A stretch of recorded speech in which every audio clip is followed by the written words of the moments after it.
जितनी स्टेट्स जी डिफाइन है एनएफए में वो ही स्टेट्स सारी अगर मैं बात करूं सिंपल कि जितनी स्टेट एनएफए नल में गिवन है उतनी ही स्टेट्स हमारे पास एनएफए विदाउट नल में आएंगी, एनएफए विदाउट नल में आएंगी। ठीक हो गया। तो अगर ये 4 स्टेट्स हैं तो चारों स्टेट्स ही आएंगी, कोई नई स्टेट एक्स्ट्रा नहीं आएगी, कोई स्टेट रिमूव नहीं होगी। और जो एजेस ऑलरेडी डिफाइन है वो तो ऑलरेडी रहेंगे, वो ऑलरेडी रहेंगे। मगर ये नल क्योंकि रिमूव करना, तो इस नल की बेस पे जो नए एजेस आते हैं ना, जो नए एजेस आते हैं वो हमने लिखने हैं। तो एनएफए नल से एनएफए में रिमूव करने में हमारे पास क्या चेंजिंग आएगी कि जो स्टेट है ना एनएफए में, जो स्टेट एनएफए में है, एनएफए नल में, वो तमाम स्टेट एनएफए विदाउट नल में भी होंगे, कोई नई एक्स्ट्रा स्टेट नहीं आएंगी। ठीक है, सिर्फ एजेस इंक्रीज होंगे क्योंकि नल रिमूव करें उसकी बेस पे एज इंक्रीज होंगे। दूसरी बात, फाइनल स्टेट क्या क्या बनेगी एनएफए नल में, जो जो फाइनल स्टेट होंगी एनएफए विदाउट नल में भी वही फाइनल होंगी। P3 यहाँ पे फाइनल है, एनएफए में भी P3 ही फाइनल। मगर एक चीज यहाँ पे आपने देखनी है, अगर एनएफए नल में एम्प्टी स्ट्रिंग एक्सेप्टेड है, अगर एनएफए नल में एम्प्टी स्ट्रिंग एक्सेप्टेड है तो देन आपने क्या करना है जी, आपने जो एनएफए विदाउट नल है उसमें स्टार्टिंग स्टेट को फाइनल बनाना है। अब देखें जी, एम्प्टी स्ट्रिंग एक्सेप्टेड है तो ये देखें ये स्टार्टिंग को फाइनल नहीं किया हुआ, यहां से P0 से नल रीड किया P1 पे आए, फिर P1 से नल रीड किया P3 पे आए। तो इसका मतलब है P0 से नल रीड करके हम P3 पे आ सकते हैं। इसका मतलब है नल एक्सेप्टेड है, एम्प्टी स्ट्रिंग एक्सेप्टेड है। तो हमारे पास जो एनएफए में फाइनल स्टेट है वो तो फाइनल रहेंगी, मगर एक एडिशन काम, अगर एम्प्टी स्ट्रिंग एक्सेप्टेड है तो फिर स्टार्टिंग स्टेट फाइनल होगी। ठीक है, तो ये हमारे पास जी सिनेरियो कि P0 भी फाइनल होगा और P3 भी फाइनल होगा। ठीक हो गया। तो हमारे पास अभी जो मैंने बात की कि जो एजेस हैं वो रहेंगे, मजीद एडिशन एजेस आएंगे। ठीक हो गया।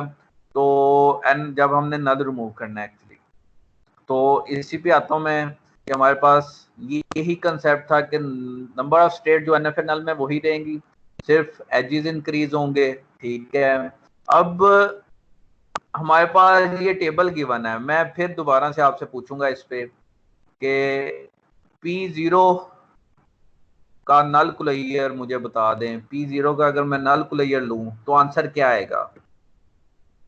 P0 का नल क्लोजर का आंसर मुझे बता दें। P1 क्या होगा? P3 sir, P1 P3। ये कोई और बताना चाहे? सर P0 जी P0 P1 ले रहे तो P0 खुद नहीं आएगा, तीनों जी आएंगे जी, सर। एक गलती तो ये करनी नहीं है ना, ये अक्सर बच्चे करेंगे और इस पे फिर 0 मार्क्स ही लेंगे। एक तो कभी भी मशीन बनाते हुए फाइनल स्टेट को नहीं मिस करना, स्टार्टिंग को नहीं मिस करना। मैंने अभी तक क्विज में ये चीजें इग्नोर की हैं कि मैं स्टार्टिंग को इग्नोर कर रहा हूं। तो काइंडली ये जो ग्रैंड क्विज है इसमें कभी भी ये स्टार्टिंग स्टेट मेंशन करना जरूरी है, फाइनल स्टेट बनाया करें जो बनती हैं। इसी तरह जब मैं कह चुका नल क्लोजर लेना है किसी भी स्टेट का, तो आंखें बंद करके जिस स्टेट के लिए ले रहे हैं ना पहले वो तो आनी ही आनी है। तो P0 के लिए नल क्लोजर लेना तो P0 को तो लिखना ही लिखना है, फिर देखना P0 से फर्दर नल, तो यस P1 भी आ रहा है, P1 लिखेंगे। फिर P1 के लिए चेक करना है कि P1 क्योंकि लिख दिया तो उसके लिए भी आगे फर्दर है, क्या P1 से भी आगे मूव कर सकते हैं? तो यस P3 पे। फिर P3 पे भी चेक करना है, आगे जा सकते हैं किसी और स्टेट पे, तो वो एम्प्टी है। तो हमारे पास P0 P1 P3 इसका आंसर है। डायग्राम से अगर आप देखें तो P0 से नल जिस स्टेट के लिए जाएगा वो तो लिखना ही लिखना है, फिर P1 पे, और फिर P1 से नल की बेस पे हम P3 पे भी जाते हैं। तो ये एक्चुअली नल क्लोजर है P0 का। तो फर्स्ट टाइम में आप अपनी आसानी के लिए आपने टाइम सेव करना है। ये जो कंप्लीट एक्सप्लेनेशन है ये सिर्फ जी आपको समझाने के लिए है, और जब आपको कहा जाएगा कि एनएफए नल से एनएफए बनाए तो ये चीजें आपको जरूरी नहीं है ये इस तरह ही आप करें, ये टाइम फिर काफी लेगा। आपने जस्ट डायरेक्ट मशीन कैसे बनानी है या टेबल कैसे बनाना है ये आपको आना चाहिए। ठीक है, जब आपको कहा जाए कि एक एक स्टेप एक्सप्लेन करो कि किस तरह ये आंसर आ रहा है, तो जाहिर है फिर उसके लिए टाइम भी चाहिए। हमें भी पता है कि जब ये चीज पूरी एक एक स्टेप आपने लिखना है तो ये टाइम लेती है, ठीक है, और कितना टाइम लेती है वो भी हमें आइडिया है। तो लिहाजा जब NFA नल से, तो ये सिर्फ आपको समझाने के लिए, आपने किस तरह उसको शॉर्टकट में करना है ये आप देखना है उसको। तो जैसे मैंने कुछ एजेस मैंने पहले ही लिख दिए हुए हैं। एक तो ये स्नेह तो मैं सारे एजेस रिमूव करता, मैंने डायग्राम तो मैंने पहले ही लिख दिया कि मुझे पता है ये तो एज आने ही आने हैं, इसके साथ एडिशनल एजेस आने हैं, ठीक है। तो हमारे पास नल क्लियर, आपको पता है P1 का नल क्लियर क्या होगा, टेबल को देख के आप क्लियर, P1 ने तो आना ही आना है, फिर P3, और P3 से आगे कोई वैल्यू नहीं है, तो हमारे पास ये नल clear P0 P1 P2 P3 के नल क्लियर। अब स्टेप 2 कि हमारे पास हमने स्टार्टिंग स्टेट जो P0 है, एक्चुअली ये देखना है कि नल की बेस पे, क्योंकि हम नल रिमूव कर रहे हैं, तो कहाँ कहाँ मूव कर सकते थे और क्या क्या एजेस आ सकते हैं इन्हें, ठीक है। तो हमारे पास जी P0 से मैं अगर बात करूं कि P0 से ए के पॉइंट आए, तो सबसे पहले हमने नल क्लियर लिया। जब भी ये एक्चुअली टेबल बनेगा इस सिनेरियो में, ये इसका मैं टेबल आपके सामने जी डिफाइन कर देता हूँ।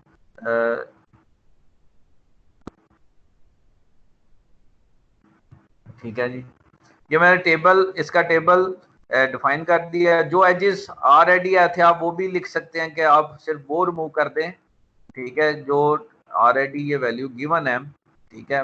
मजीद एडिशन क्या वैल्यू आएगी आप वो लिख सकते हैं, ठीक है। तो ये अप टू यू, ठीक है।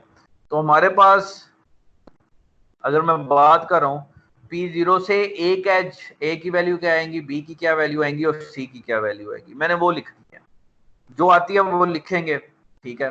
तो P0 से जब ए की वैल्यू, तो सबसे पहले 3 स्टेप्स आपने ये ध्यान में रखने हैं इसके कि किस तरह लिखे जाती है, एजेस डिफाइन किए जाते हैं। तो सबसे पहले जिस स्टेट के लिए आपने अल्फाबेट का कोई एज देखना है कि वो बनता है या नहीं बनता नल की बेस पे, तो आपने सबसे पहले जिस स्टेट के लिए कर रहे हैं उसका नल क्लियर लेना है। तो P0 का नल क्लियर तो आप ऑलरेडी ले चुके हुए हैं, ठीक है। तो P0 P1 P3, तो सबसे पहला स्टेप क्या है जी, आपने नल क्लियर लेना है उस स्टेट का। तो जो नल क्लियर आएगा वहां से आपने वो अल्फाबेट रीड करना है। क्या अल्फाबेट, ए रीड करना है। तो P0 P1 P3 से ए रीड करो। तो ये मैं पहले भी लिख चुका हूँ, P0 P1 P3 से ए रीड करने से क्या मुराद है कि P0 से ए रीड करो, फिर P1 से ए रीड करो और फिर P3 से ए रीड करो। तो अगर आप देखें टेबल और डायग्राम दोनों को, तो P0 से ए रीड करें तो क्या आंसर आता है P0, P1 से ए रीड करें तो क्या आंसर आता है P2, P3 से ए रीड करें तो क्या वैल्यू आती है एम्प्टी। इसका मतलब हमारे पास आंसर क्या आ रहा है P0 P2 और एम्प्टी, और इनका यूनियन लें तो क्या आता है P0 P2। तो 2 स्टेप अभी हमने कर लिया। सबसे पहले हमने P0 के लिए, क्योंकि ए बी सी का चेक कर रहे हैं, क्योंकि नल रिमूव कर रहे हैं, तो हम सबसे पहले चेक करेंगे कि P0 से ए की बेस पे अगर हमने एड डिफाइन, तो सबसे पहले नल क्लियर, तो सबसे पहले नल क्लियर, देन ए रीड करना वहां से, फिर जो आंसर आया है उसका फिर नल क्लियर। अब P0 P2 का नल क्लियर लेना है। तो P0 P2 का नल क्लियर क्या है, तो P0 का तो आपने लिखा हुआ है नल क्लियर, वो लिखा। P2 का नल क्लियर भी आपने बताया हुआ है जी, वो क्या है P2। तो हमारे पास इनका यूनियन, तो इसका मतलब है फाइनल आंसर क्या है P0 P1 P2, final answer ये है हमारे पास। जब भी P0 से ए रीड करेंगे तो हमारे पास फाइनल आंसर ये आ रहा है। इसका मतलब है एजेस डिफाइन करने हैं। P0 से ए रीड करूंगा मैं, तो मेरे पास मैं क्या करूंगा जी, मैं P0 पे भी रहूंगा, P1 पे भी, P2 P3, इसका मतलब तमाम स्टेट पे। तो ए का लूप तो मैंने ऑलरेडी रहने दिया था, एक ए P1 पे आएगा, दूसरा एच P2 पे, तीसरा एच P3 पे। तो ये हमारे पास जी एजेस हमने कंप्लीट कर ली है, ठीक हो गया जी। तो ये हमारे पास फिलहाल जो मैंने एजेस डिफाइन किया जी। P0 के लिए हमारे पास क्या आंसर आया P0 P1 P2 P3।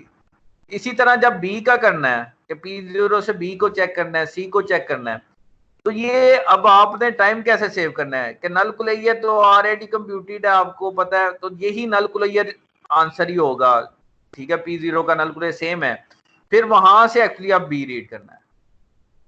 तो यहां से P0 से बी रीड करें, तो टेबल में गिवन P0 से बी रीड करें एम्प्टी, P1 से बी रीड करें एम्प्टी, P3 से बी रीड करें एम्प्टी वैल्यू है, तो इसका मतलब है हम इसका आंसर क्या आएगा एम्प्टी। और एम्प्टी का जब नल कुलैयर दोबारा से लिया जाए तो वो भी एम्प्टी होगा, तो इसका मतलब हमारे पास वैल्यू क्या आ रही है, वो एम्प्टी वैल्यू आ रही है। हमारे पास जब एम्प्टी वैल्यू आएगी तो इसका मतलब हम या ये लिख लें या दिस वैल्यू, दोनों इक्वल है, तो हमें कोई एज डिफाइन करने की जरूरत नहीं है, P0 से B का एज डिफाइन ही नहीं होगा।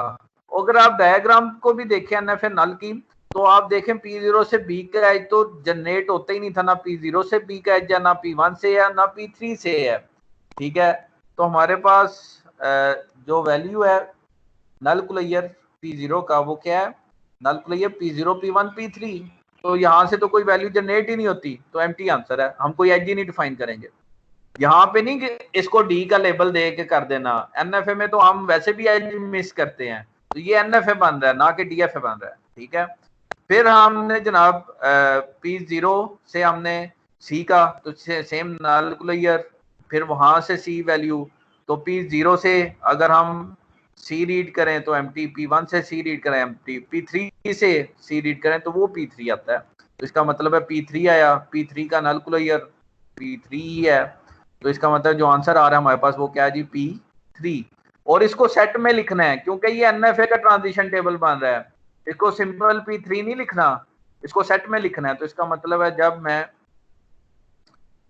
सी रीड करूं तो P3 पे भी जा सकता हूं, तो एक नया एज जनरेट हो गया, ए और सी हम P3 पे भेज रहे हैं। आगे हम नल की बेस पे जा रहे थे, तो ये जब हमने P0 के लिए कंप्लीट कर लिया एज, इसी तरह हम P1 के लिए करेंगे, तो P1 के लिए जब करना है तो हम क्या करेंगे, सबसे पहले नल कुलैयर लेंगे, नल कुलैयर P1 का क्या है P1 P3, वहां से फिर ए रीड करेंगे, तो P1 से ए रीड करें जी, P3 से ए रीड करें, तो P1 से ए रीड करें, अगर आप डायग्राम P1 से P2 पे जा रहे हैं और P3 से ए डिफाइन ही नहीं है, तो इसका मतलब इसका आंसर क्या आएगा P2, और फिर P2 का नल कुलैयर लें तो वो P2 ही है, ऑलरेडी हम कंप्यूट कर चुके हैं, तो हमारे पास वैल्यू क्या आएगी P1 से अगर हम ए रीड करें तो P2 आता है, तो इसका मतलब है हम P2 लिखेंगे जी। और इसी तरह हम एड डिफाइन करेंगे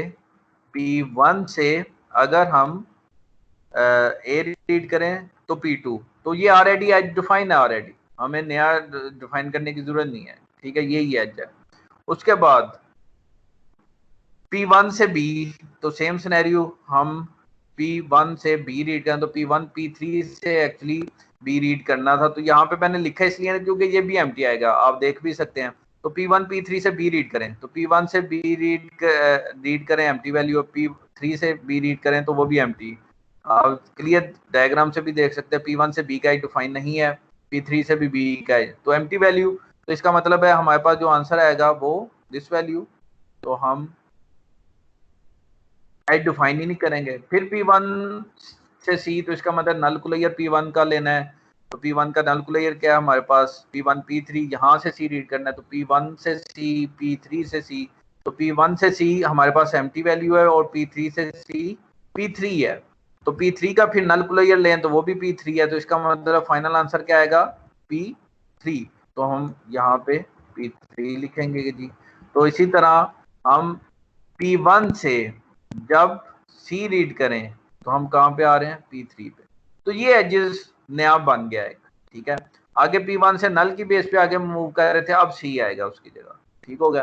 तो यहाँ तक P1 के लिए मैं एज डिफाइन कर चुका, P0 P1, अब P2 के लिए करना है, तो सेम सिनेरियो, P2 का नल कुलैयर P2 ही है, वहां से ए रीड करना है और बी रीड करना है सी, तो P2 से अगर ए रीड करे ना तो डिफाइन ही नहीं है, तो इसका मतलब एम्प्टी वैल्यू एड डिफाइन करने की जरूरत ही नहीं है। P2 से B रीड करें, वो क्या आंसर आएगा, P2 से C का भी एड डिफाइन है, तो इसका मतलब P2 से A का और C का एज डिफाइन है वो ये वैल्यू आएगी एम्प्टी, या आप कर्ली ब्रेसेस लिख लें या ये सिंबल, ठीक है, ये दोनों एक्यूरेट है। तो इसका मतलब एज नहीं, P2 से बी रीड करें तो देखें, अब मैं सिर्फ इसका लिख रहा हूं, तो P2 से बी रीड करें, तो P2 से बी रीड करें तो हमारे पास आंसर आता है P1। क्लियर, P2 से बी रीड करें P1 पे। फिर आपने जो आंसर आया उसका नल क्लियर लेना है, तो P1 का नल क्लियर क्या है, आप ऑलरेडी कंप्यूट कर चुके हैं P1 का नल क्लियर, P1 P3। अगर आप डायग्राम से भी देखें P1 का नल क्लियर क्या है, वो स्टेट भी आएगी और फर्दर हम नल की बेस पे P3 पे भी जा सकते हैं। तो इसका मतलब फाइनल आंसर क्या होगा जी हमारे पास, जब हम P2 से B रीड करेंगे तो P1 P3, तो हमारे पास हम जी लिखेंगे P1 और P3, और इसका मतलब है एजिस P2 से जब हम B रीड करें तो हम एक P1 पे एज भेजेंगे और एक P3 पे। तो आप क्लियर देख रहे हैं जी, B तो ऑलरेडी P1 पे जा रहा था जो ऑलरेडी डिफाइन था, एक एज नया क्रिएट होगा, वो कौन सा, जो P3 पे जाएगा। तो ये हमारे पास जी हमने अभी तक, ठीक है जी, ये एज डिफाइन किए। P2 के लिए भी हम एज कंप्लीट कर चुके, अब P3 के लिए रह गया, तो P3 से नल क्लियर P3, वहां से A रीड करें B रीड करें, एजेस दी हैं तो वो हम मेंशन ही नहीं करेंगे, सिंपल वो एम्प्टी वैल्यू आएगी जी A और B के लिए। और देन फिर हम क्या करेंगे C के लिए, तो P3 से जब C तो वो P3 आता है, और उसका फिर नल क्लियर भी लें तो P3 होगा, तो यही हमने वो डिफाइन किया है, P3 से C P3 और फिर नल क्लियर P3, तो इसका मतलब आंसर क्या आएगा P3। तो ये हमारे पास जी इसका जो फाइनल वैल्यू, तो ये ऑलरेडी एज डिफाइन था, तो वही एज, नए एज बने कौन कौन से हैं, ठीक है, वो अब आपको आइडिया होगा कि ये एज नया है, दिस वन, ठीक है, और हमारे पास ये नया एज है, बाकी ऑलरेडी एज डिफाइन था कुछ, ठीक है, ये भी। तो ये हमारे पास NFA ट्रांजिशन टेबल और ये उसकी डायग्राम हमने जी।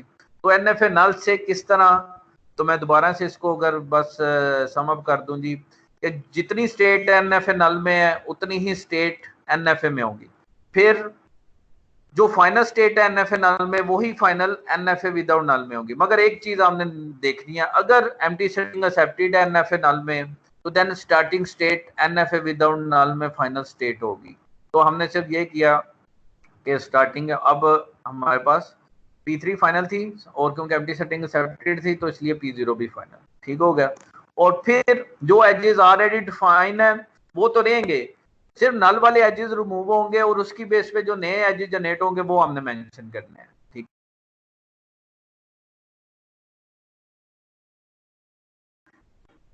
तो सेम अब DFA का कंसेप्ट क्या है वो अब आपको क्लियर होना चाहिए। DFA में क्या है कि सबसे पहले हमने जो स्टार्टिंग स्टेट NFA में होगी, हम वही स्टार्टिंग स्टेट DFA की बनेगी, ठीक हो गया, वही स्टार्टिंग स्टेट DFA की बनेगी, ठीक है। फाइनल स्टेट कैसे बनेगी, कि जो जो फाइनल स्टेट, अगर मैं साथ ही इसको फाइनल आप बना देता हूँ कि P0 और P3 फाइनल है, तो जहां जहां P0 या P3 एग्जिस्ट करेगा वो फाइनल स्टेट होगी, तो इसका मतलब है ये भी फाइनल स्टेट होगी P0, ठीक है। अब करना क्या है, अब टेबल भी मैं साथ इसका कंप्लीट करता हूँ जी, और साथ ही हम इसकी डायग्राम भी बनाते हैं। तो हमारे पास जी अगर मैं बात करूं P0, और हमने ABC के लिए अल्फाबेट, क्योंकि हमारे पास यही तो है कि जितने स्टेट्स DFA में क्या होता है, हर स्टेट से हर अल्फाबेट के लिए आपने एज डिफाइन करना है। अब P0 से अगर मैं इसको मैं देखूं, P0 से A रीड करूं, तो मुझे क्लियर जी नजर आ रहा है P0 से अगर साथ ही अगर आप के सामने अब इसका टेबल भी गिवन है उसी मशीन का जिसका हमने NFA, एक्चुअली ये अगर मैं बात करूं, ये सॉरी ये जी इसका अगर टेबल मैं चाह रहा था, अगर इसका टेबल होता देन आपको उसका भी आइडिया हो जाता। तो P0 से अगर मैं A रीड करना है तो सिंपल आपने देखना है एक एज कहाँ कहाँ जा रहे हैं, तो P0 से A रीड करें तो P0 P1 P2 P3, तो इसका मतलब है जो स्टेट आ रही है मेरे पास वो क्या आ रही है P0 P1 P2 and P3। ठीक हो गया जी। तो मैंने ये स्टेट डिफाइन करता हूं जी। अब ये फाइनल स्टेट होगी या नॉन फाइनल? ये फाइनल स्टेट होगी। क्यों फाइनल होगी? क्योंकि P0 इसमें एग्जिस्ट कर रहा है, P3 भी एग्जिस्ट कर रहा है, कोई एक फाइनल एग्जिस्ट कर रही है तो वो फाइनल होगी। तो P0 की वजह हम इसको फाइनल बनाएंगे और क्या करेंगे, P0 से अगर A रीड करें तो हमारे पास हम P0 P1 P2 ये क्या कर रहे हैं सर, इसको दोबारा बता देते हैं। ये एनएफए से डीएफए बना रहे हैं, एनएफए से डीएफए। ठीक हो गया जी। हमने क्या सर, किया पहले किया था ये ये दूसरा वाला डीएफए बना रहे हैं, मतलब बेटा दूसरी जी, वो एनएफए ये हमने वो एनएफए नल पहले जो एग्जांपल किया, जो क्लास एक्टिविटी थी जी जी जी, वो सर एक डिफरेंट था। वो हमने वो एनएफए गिवन था और मैंने कहा था उसका आप बनाए क्या, डीएफए। तो वो एक डिफरेंट एग्जांपल के लिए था। ठीक हो गया सर। इसमें क्या सर, इसमें भी तो एनएफए गिवन है सर। मेरा नेट चला गया था, मुझे इसलिए थोड़ा सा पता नहीं। मैं कह रहा हूँ अब हम एक डिफरेंट एनएफए, जो एक्चुअली हमारे पास ये एनएफए नल था, उससे हमने एनएफए बनाया हुआ था पहले ये लास्ट क्लास में। अब मैं कह रहा हूँ मैंने इस एनएफए का डीएफए बनाना चाह रहा हूँ, तो मैं उसको बना रहा हूँ एक्चुअली। ठीक हो गया। तो ये एनएफए गिवन है, इसका मैं डीएफए बनाना चाहता हूँ। ठीक हो गया। तो डीएफए कैसे बनेगा? तो सबसे पहला स्टेप क्या है कि P0 जो स्टार्टिंग स्टेट है एनएफए में, वही स्टार्टिंग स्टेट से आपने स्टार्ट करना है और ए बी सी के एजेस डिफाइन करने, और जो नई स्टेट आएगी उसके लिए भी आपने अल्फाबेट्स ए बी सी के लिए आपने एज डिफाइन करना है, क्योंकि इस स्टेट में जो एनएफए गिवन है उसमें A B C alphabet define है। तो मैंने ए के लिए P0 से ए के लिए एज डिफाइन कर रहा हूँ जी। तो P0 से ए रीड किया तो मेरे पास जो पॉसिबिलिटी आ रही है, मैं P0 स्टेट पे भी रह सकता हूँ, P1 पे भी, P2 पे भी जा सकता हूँ, P3 पे। इसका मतलब चारों स्टेट्स आ रही हैं। तो मैं चारों स्टेट्स लिखी, नई स्टेट बनाई और इसको फाइनल क्यों किया कि P0 इसमें एग्जिस्ट कर रहा है, P0 फाइनल है, उसकी बेस पे ही हम इसको फाइनल बना रहे हैं। तो मैंने एज डिफाइन कर दिया। इस तरह P0 से मैं B रीड करूँ तो P0 से B रीड करें तो मेरे पास क्या वैल्यू आएगी, P0 से B का तो एज ही नहीं डिफाइन, P0 से B का तो एज ही नहीं डिफाइन। तो इसका मतलब है कि एम्प्टी स्टेट आ रही है और एम्प्टी स्टेट को मैं किससे रिप्लेस कर दूं, डेड स्टेट। तो हम क्या डिफाइन करेंगे, P0 से मैं B रीड करूं तो मैं डेड स्टेट पे जाऊंगा जी। ठीक हो गया। इसी तरह P0 से C रीड करूं तो P0 से C का एक कैच जा रहा है और वो किधर जा रहा है जी, P3 स्टेट पे, P3 स्टेट पे। तो हमारे पास जी P0 से C रीड करें तो P3 स्टेट तो डिफाइन नहीं है। तो इसका मतलब है स्टेट डिफाइन करें P3, और ये फाइनल होगी नॉन फाइनल, तो ये भी फाइनल होगी क्योंकि P3 ऑलरेडी, अब मैं साथ ही फाइनल बना रहा हूँ एक्चुअली। तो ये भी फाइनल होगी और हम क्या करेंगे, P0 से C का एज P3 पे भेज दें।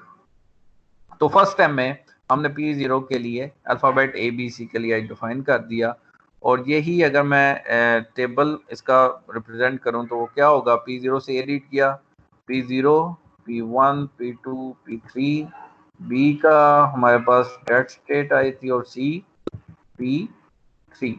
तो ये हमारे पास हमने टेबल।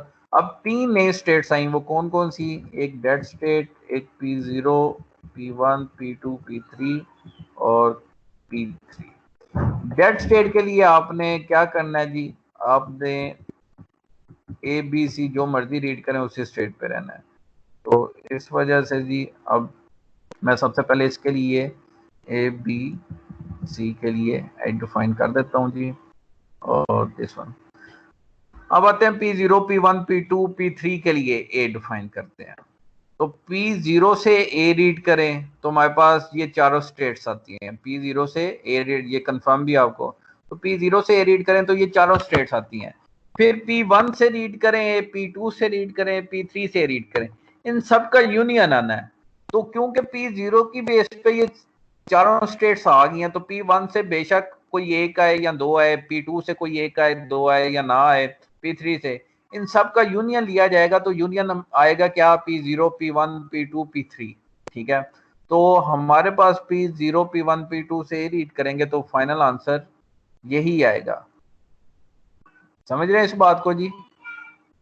क्योंकि P0 से रीड करें तो ये चारों स्टेट्स आ जाती हैं। तो चार स्टेट ही हैं एनएफए में, और पावर सेट लिया जाए, अगर आप पावर सेट लेना आपको मैं बताया कि क्योंकि ये 4 स्टेट है और 4 स्टेट की 2 की पावर 4 16 स्टेट्स मैक्सिमम बनती हैं डीएफए में, अगर हमारे पास 4 स्टेट हो एनएफए में।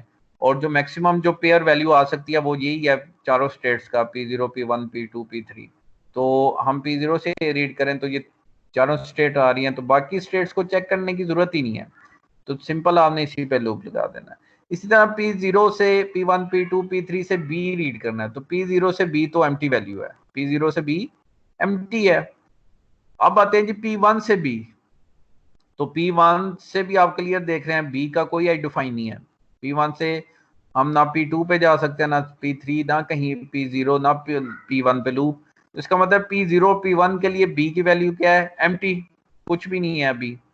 फिर P2 के लिए चेक करना है, तो P2 से हमने B देखना है, तो P2 से B आ रहा है P1 और P3, P1 और P3, और फिर P3 से हमने देखना है जी B, तो कोई आइडेंटिफाई नहीं। तो P0 P1 और P3 के लिए कोई स्टेट आंसर नहीं आता, वो एम्प्टी है। मगर P2 के लिए क्या आ रहा है, P1 और P3, तो इसका मतलब है हमारे पास इनका जब यूनियन लेंगे तो आंसर क्या आएगा हमारे पास, वो आएगा P1 P3। तो P1 P3 स्टेट डिफाइन नहीं थी, इस वजह से अब ये फाइनल स्टेट होगी। क्यों फाइनल होगी जी, क्योंकि P3 फाइनल स्टेट है, इस वजह से मैंने साथ ही फाइनल बना दी। और एज क्या होगा, P0 P1 P3 से हम P रीड करें। इसी तरह C के लिए, तो P0 से C का एज क्या है, P3 पे जा रहे हैं। P1 से B का C का एज P3 पे जा रहे हैं। P2 से C का एज डिफाइन नहीं है, P3 से C का एज P3 पे ही लूप है। तो इसका मतलब है P0 P1 P2 P3 से C रीड करें तो हमारे पास आंसर आता है P3, तो हमने जी वो डिफाइन कर दिया। इसी तरह फिर हम P1 P3 के लिए P और P3 स्टेट के लिए एजेस डिफाइन करें। अभी जो एज डिफाइन किया मैं वो P0 P1 P2 के लिए टेबल भी साथ साथ डिफाइन कर देता हूँ। और मेरे पास जी फाइनल स्टेट भी मैं साथ साथ बना देता हूँ प्लस। अब दो नई स्टेट क्या आई है और P1 P3, तो ये भी फाइन। अब इनके लिए हमने एज डिफाइन करना है। पहले मैं P3 के लिए कर देता हूँ जी, P3 से A रीड करूँ तो एज ही नहीं डिफाइन, B रीड करूँ एज ही नहीं डिफाइन, C का सिर्फ एज डिफाइन है, इसका मतलब C का तो लूप लगेगा और A और B के लिए हम डेट स्टेट पे एज भेजेंगे। तो ये हमारे पास जी P3 के लिए, और सेम सिनेरियो हम P3 के लिए डिफाइन कर देते हैं डेट स्टेट।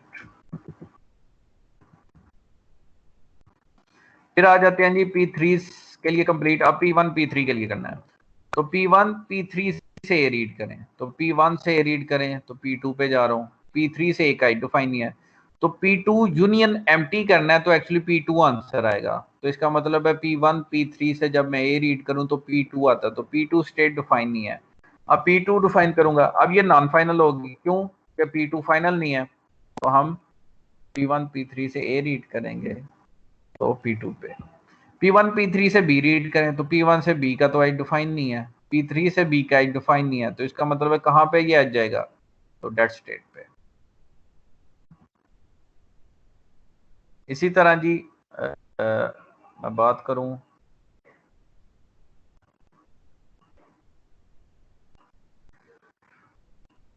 P1 P3 से C का, तो P1 से C का एज P3 पे जा रहा है, P3 से C लूप है, तो इसका मतलब आंसर क्या आ रहा है, P1 से या P3 से C रीड करें तो P3 आंसर आ रहा है, तो इसका मतलब है हम कहाँ पे एज भेजेंगे। ठीक है जी, तो ये अभी तक हमने P1 P3 के लिए जब हमने डिफाइन किया, P2 डेट स्टेट और P3, नई स्टेट कौन सी आई हमारे पास जी, P2, तो वो स्टेट डिफाइन कर दी। अब आते हैं जी P2 से रीड करें, तो P2 से तो ए का एज डिफाइन नहीं है, तो इसका मतलब है P2 से ए का एज डिफाइन नहीं, तो हम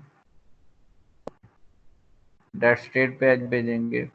P2 से B का एज, तो P2 से B का एज हमारे पास P1 पे जा रहा है और P3 पे जा रहा है, तो इसका मतलब है हम